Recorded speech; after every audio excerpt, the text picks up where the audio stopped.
Hello and welcome. This is INE's Layer 2 Technologies for Beginners video series.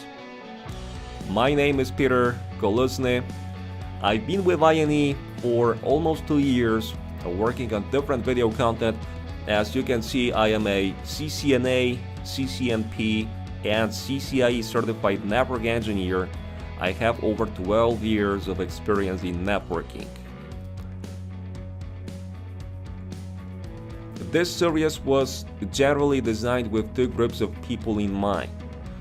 One of them is students who are simply starting their career in networking and want to learn about network technologies, where the other one is the people who are preparing to their CCNA Routing and Switching certification. Because the CCNA R&S exam blueprint consists of several sections, where one of those sections focuses on Layer 2 technologies and protocols. And this is exactly what this video course will focus on. That we will discuss Layer 2 network operations at a basic to intermediate level.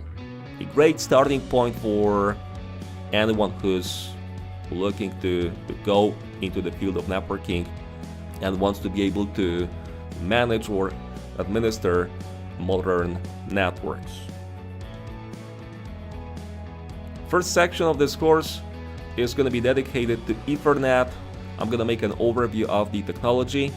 We will then take a look at switches, switching, and LAN fundamentals in general. Next, we will move on and talk about Spanning Tree Protocol, STP, and we will finish with some more advanced concepts related to Layer 2, such as Ether channels. Thank you guys for watching this introduction. I hope you find this course valuable, and I'll see you in the class.